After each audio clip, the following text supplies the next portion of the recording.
So let me briefly explain what was going on here while we were sleeping. So there were a few lectures about what is open source and what the difference between open source and free software. Also, we were discussing the difference between different licenses under the open source.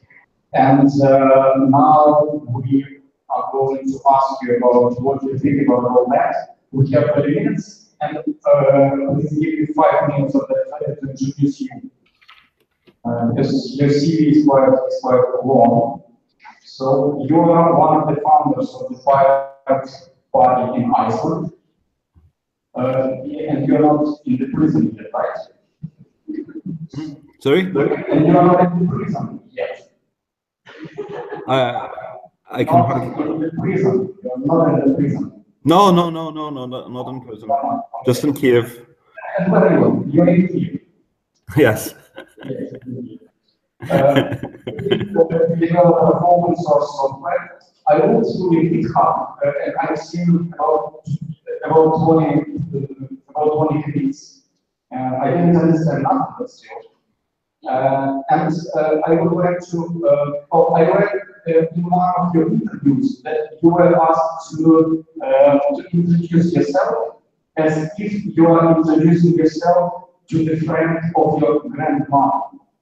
So I would like to ask you, could you please imagine that you are on the interrogation in the FBI, and could you introduce yourself as if you are introducing to the FBI agent? Who are you, Smary? Well, I'm mostly just a person who likes society and technology and trying to make these things mix together in a nice way.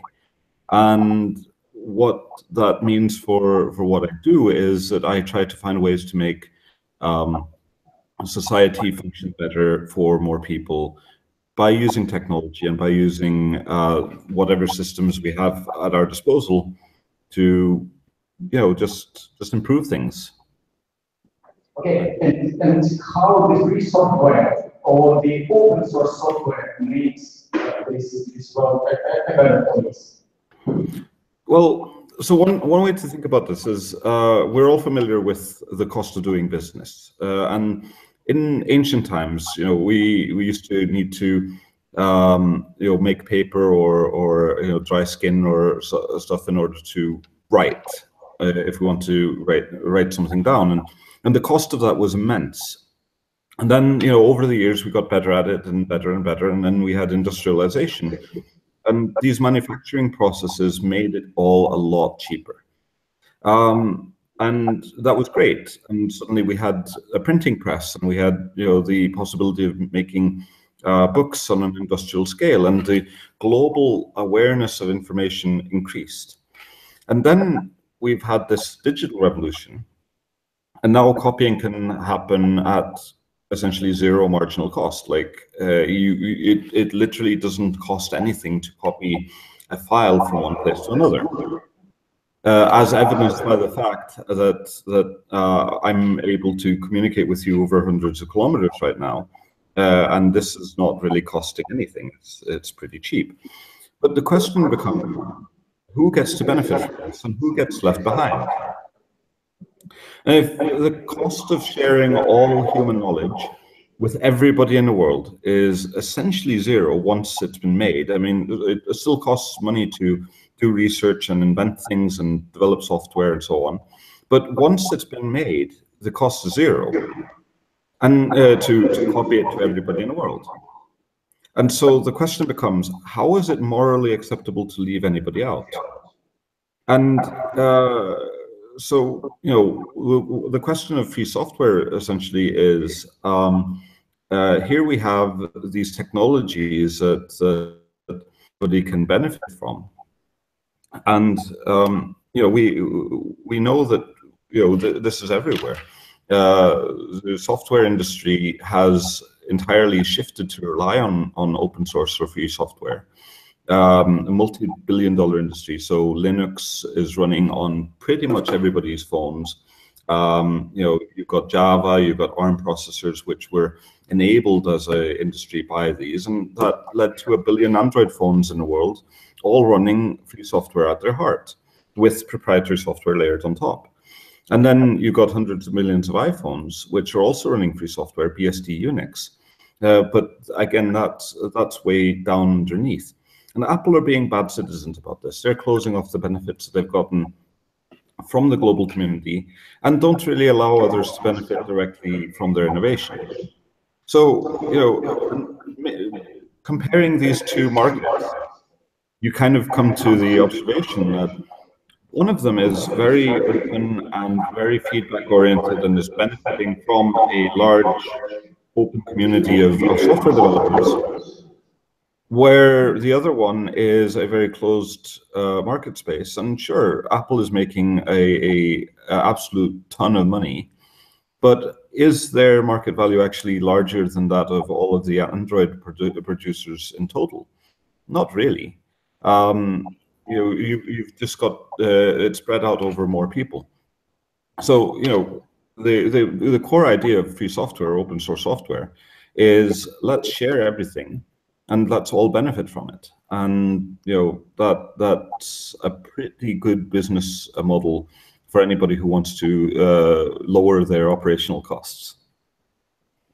Smary, the software business, as you know, has been built under the proprietary licenses and proprietary forms of doing business. Do you hear me? There's a lot of echo or feedback. A lot of echo. I don't know what to do. Echo, please stop. Yeah. I said it to stop. So the software business, as you know it right now, has been built under the proprietary model. And the guys like you and the guys in the communities like Linux, they're trying to disrupt. And as you told, the percentage of this software is quite small of the business which is using free software. So do you believe that at some point this will be the primary model of doing business? I mean, free software, open source software will be more widely used as proprietary? Well, in a lot of ways, free software is already the standard way of doing business. The thing is that the debate has changed a lot in the last year in such a way that it used to be that everybody used Windows and that was pretty much exclusive, and people would be using closed proprietary formats and stuff like that. But now, to a larger and larger extent, people are moving to different software models that or using different software in their daily activities that is not as proprietary. But the thing that's changed over the last, say, 5 years is that 5 years ago there was a lot of discussion about the importance of free software, the importance of open source. And most of that conversation has gone away. I don't know exactly what happened. I think maybe a lot of the people who were talking about it back then kind of just got distracted by other things. And so we've been kind of creeping into this situation where more and more of the shall we say, discussion is dominated not by this ideological shift, but rather on simply the grounds of what kind of manufacturer do you like, what kind of style do you like. Sorry, I will ask otherwise. Bill Gates, he's quite a rich guy. Sorry? I said Bill Gates, he's a rich guy. One of the richest guys. Linus Torvalds is not that rich. Is it possible that the guys who promote open source will be that rich? Okay, so yeah, Linus Torvalds is not that rich. On the other hand, that's never, as far as I know, been a primary motivation for him. If you look at, Larry Page or, the other founders of Google, they're all pretty rich, and they've built their entire software empires off free software. If you look at the owners of LG or Huawei, they again are pretty rich and have built their hardware empires in their case on the basis of free software. So, there's a lot of money to be made in the free software game. It just isn't always being made by the people who should be making it. And this is part of the problem that we have right now, is that you have people who are essentially bad citizens, or doing bad things to the rest of the community, who are benefiting off everybody else. But that is no less true of the big software giants like Microsoft or Apple. It's also about money. It's all about money. I think it's all about money. It's also about money. You can do business on open source as well and be quite successful, like for example. Well, so I'd say no, it's not all about money. It's all about being able to live a good life and live in a good community. And of course, money is one of the things that we need in order to do that. But the reality that most people have to deal with is that the money as it stands is not going necessarily to the right places. And we can fix that by simply sharing more and using the software more and making use of the massive ecosystem of software that is available. So just as a concrete example, say you have a school, right? This is some primary school somewhere in say Kharkiv, right? That school is probably going to be paying something on the order of $50 a year per computer in software licenses just to have a operating system. That's before you even install any software. And for some places that isn't a huge amount of money, but for others that is a completely unmanageable amount of money. And thinking developing countries, say war-torn countries, say Myanmar, say Afghanistan, right, where getting computers basically means a huge drain on your budget that you can't spend that money on anything else. So you've got a couple of options. One is to use the software illegally, or pirate it, as it's called, although that's a ridiculous term. Essentially use it in an unlicensed way. Another option is to use a completely free alternative that not only is completely legal to use without paying anybody, but on top of that, it turns out it's actually better, right? It's just better technology. It's got all sorts of features. It's being developed by people who really care. And here's the best bit: when you use the proprietary stuff, whether you pay the $50 a year or not, you just get a thing that you can use. It's essentially a magical black box that information comes out of. But if you use the free software, then you always, what comes with it is the right to explore it, to study it, to pull it apart. And if you've ever been the kid who took the toaster in your home and disassembled it just to figure out how it works, and you'll understand how important it is to be able to do that to technology, because that's how we equalize societies. No amount of investment can ever encompass the value that having curious children have access to explore will give you. Smary, you are one of the founders of the Pirate Party, and Yep. you are the member of the parliament. Yes.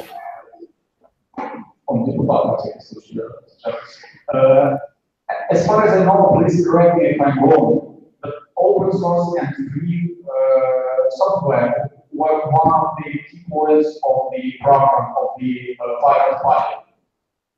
I'm not sure that this business model can really change the country. In Ukraine,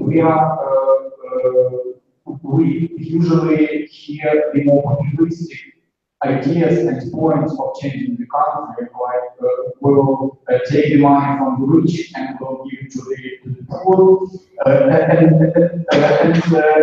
It's strange for me to hear such a particular and such a specific thing in the program of the party as the open source software.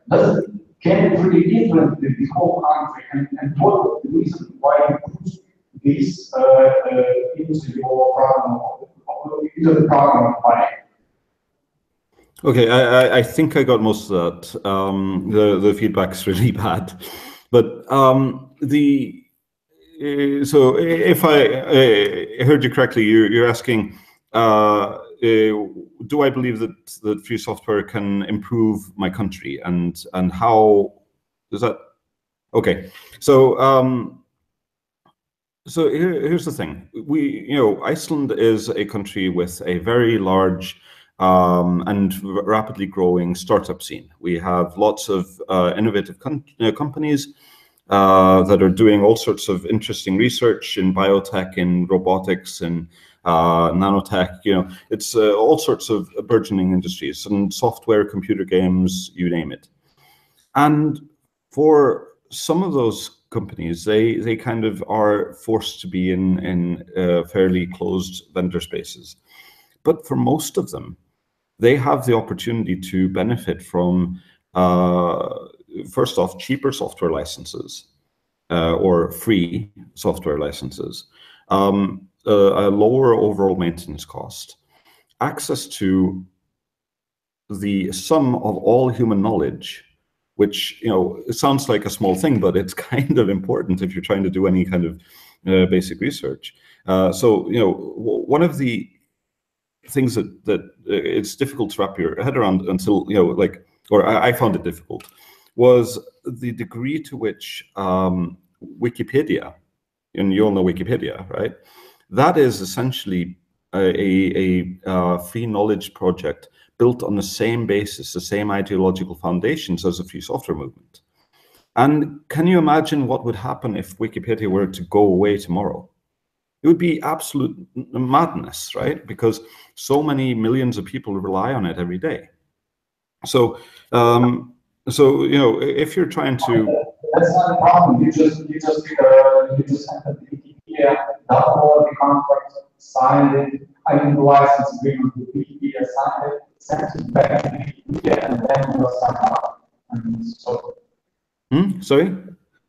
It was just not my job. Sorry. Oh, okay. Okay.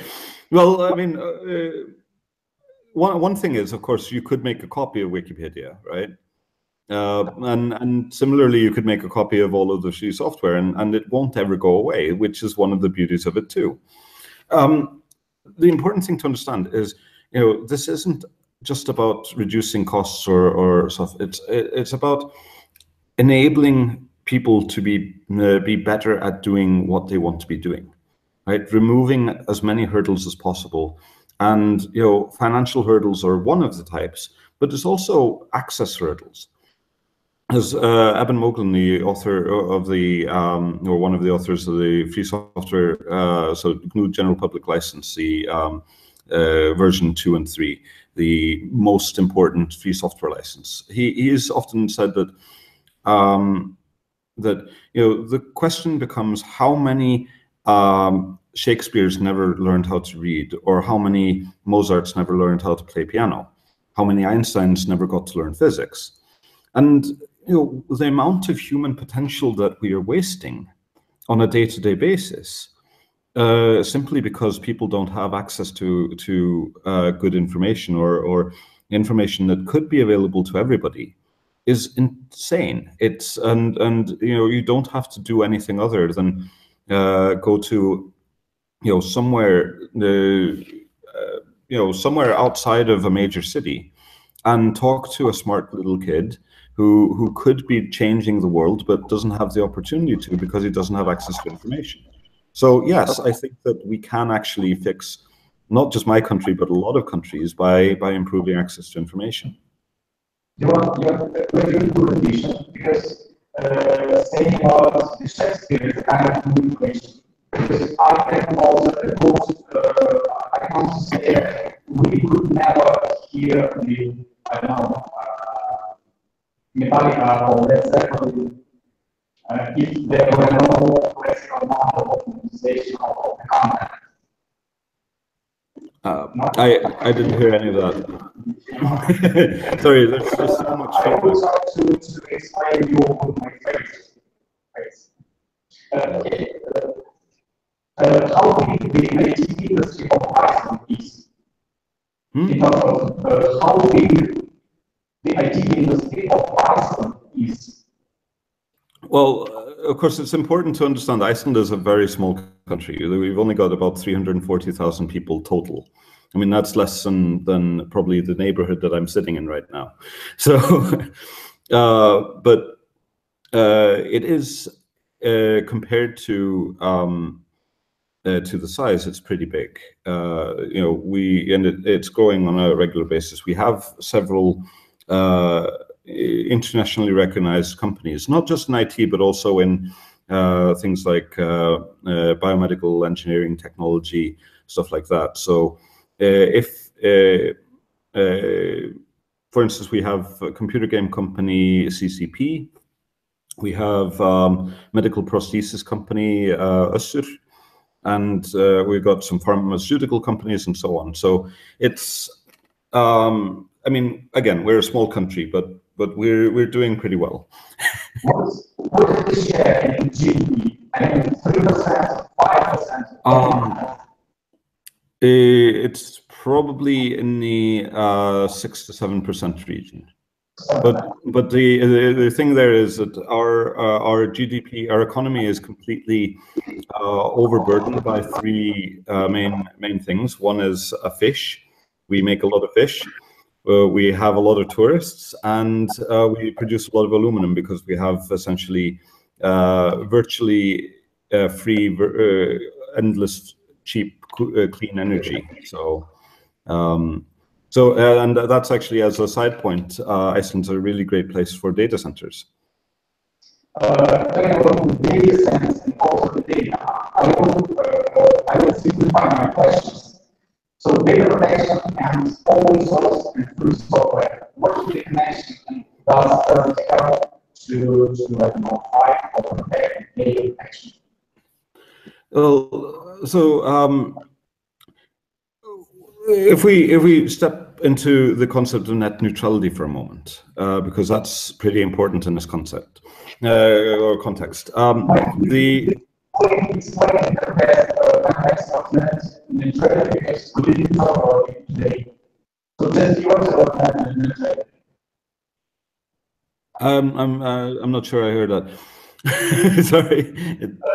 Continue. I will forward you the message. Yeah. So, yeah. But you know, you've probably all heard of net neutrality, and the basic concept is essentially allowing information to flow uninterrupted through the internet without any disruption. And this is really important, and it might even be more important than visa-free travel, right? Imagine a world in which you could not travel to any other country without paying a substantial border toll, or where you get stopped and delayed on the basis of your nationality or so on. Oh, wait, no, you don't actually need to imagine that, because this is a reality that you've recently had to deal with regard to the EU, and many people all around the world have to deal with on a daily basis with regard to everywhere they go. So, but what we know from comparing countries that have visa-free travel to countries that don't, is that countries that have more free movement of people are better off economically and socially than countries that have major restrictions on the movement of people. And the same applies for data, but the difference is it isn't a question of you know, one person standing for 3 hours at a border crossing. It's a question of you know, your information being slowed down or delayed on a continuous, ongoing basis when it's traveling through the internet, because you didn't pay for the right kind of subscription, or that your nationality somehow matters, or something like that. And so what we say when we talk about net neutrality is it is incredibly important that all information gets treated equally as it's flowing through the network, regardless of where it comes from, where it's going, and what the content is. So, and sure, there are technological differences. It's obvious that people using a DSL line or dial-up modem are never going to get the same speed as somebody using a fiber optic connection, right? But that should be the only determinant. The technology should be the only determinant. If it becomes simply government policy that people from a certain region should have slower internet than everybody else, or some company decides, oh no, okay, we don't want anybody to access websites from our competitor, so we're going to slow everything down, then we have a problem. And so, you know, but this is the world we live in now. We live in a world where essentially we have these increasingly interrupted border crossings all over the internet, not just along national borders, but over all sorts of imaginary borders that just exist within the realm of the internet. So we need to protect net neutrality. But data protection comes into this on the kind of continuation note, because in this world where we have all of these digital borders, then we have to ask ourselves how we protect people. Who gets protected? How do we protect them? What kind of protections do people need? And in the same way as the police in you know, cities or your country protects you from all sorts of violence, we need, but generally it isn't the police that are actually coming in and saying, you know, and intervening on a daily basis. It's more that people just follow a certain set of rules. And data protection is that set of rules for a digital environment. It essentially says, you have certain rights as a person to not be spied on, not be tracked, not have your information processed, not have your information shared with other people without your permission. A few principles like that. And they all just have to do with keeping you as a person safe when you're using digital technologies. That's pretty much it. Now, the question, of course, then would be, how do you protect information? Because we've already talked about the fact that information can be copied infinitely all over the world at zero marginal cost, right? And here you are with your, you know, Facebook photos or your, you know, information about your travel itinerary or your credit card number or your medical records, and at some point it'll be your DNA, right? And so this can be copied at zero cost all around the world if there aren't rules in place. So it's different than physical environment insofar as when somebody steals something from you, then they've stolen the one copy of that and it's done. But in a digital environment, your data can be stolen from you without you knowing that it's been stolen, without you having any ability to know who stole it. And there's nothing to prevent it being copied to everybody in the world, right? And we see this with things like revenge porn, right? Which is essentially a form of data protection violation. So we can try to improve on technologies and try to you know, make good ways to protect information. A simple thing to do is to encrypt your communications. It turns out that if you're using free software, then more often than not, you have better encryption on your communications. Another benefit there. But there's also the policy side. We need good laws around data protection and net neutrality. We need to guarantee that everybody gets to communicate freely and openly with anybody they want to in the world and securely, right? We are running out of time, but there are two more questions I cannot. I should ask. You know Richard Stallman in person. Is he a nice guy now? Is he? He really doesn't look like a nice guy. Stallman doesn't look like a nice guy. He looks like a Okay, well, Richard Stallman is, he's a very interesting person. I've met him many times in many countries, and the thing that is amazing about him is his focus and drive. He cares so deeply about the ability of people to use technology in a free and open way, and he's spent his entire life fighting for your right to use technologies without other people telling you how you should use them. And this is really important. I'm not sure really that I can really do it justice how much of an impact he's had on the world, but he's not a person who's benefited a lot, like personally, from the work he's done. He's built a lot of really amazing software and produced this free software movement. But even though he hasn't really benefited financially and such, there are in his wake a slew, like dozens of multi-billion-dollar companies that all exist primarily today based on because of the technologies that he created and spearheaded, right? And the ideas that he held up. Heck, I don't know if I would be a technologist today if I hadn't had access to free software. I grew up in a very small town on an island off the south coast of Iceland, and what enabled me to become a technologist was that I got access to technology. And the reason I got access to that technology was because of the work of Richard Stallman, Linus Torvalds, and many others. And so that is a debt that I cannot repay. It's impossible. But what I can try to do is tell more people about free software, and hopefully, everybody in the world can benefit the way I did. You only concept of the law as the code. What is that? Sorry? As the code. It's your conception. Law as the code. I can't make out the word. Type it.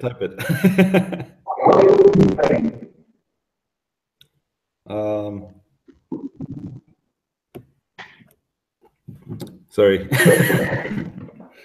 Law as code, right? Yes. So that is that's a concept that's kind of flipping an idea from logic, and in Lessig's idea is that code is law. Code is a form of law. When a software developer writes some software, then that essentially is a codification of a set of rules that everybody must obey. And this is really kind of important to understand, because increasingly we get our choices taken away from us by decisions that were made by software developers. And this is, so this is one of the many reasons for why we need free software. But I've often taken the flipped view of this, which is to say, just in the same way as code is a form of law, law itself is a form of code, in that it's essentially just a series of instructions that are written in a particular type of language we sometimes call legalese, that is intended to codify how people should behave and how society should function. And when you think of law as code, then you can start asking questions about law that have to do with the way that we develop software. One is, who develops it? Is law free software? Is it open source? Well, it's open source. We can view the law, but can we change it? Who gets to change it? It seems to be developed by committee. It's people like me who are in Parliament who make up the rules. But anybody can make suggestions, more or less. But you also get other questions.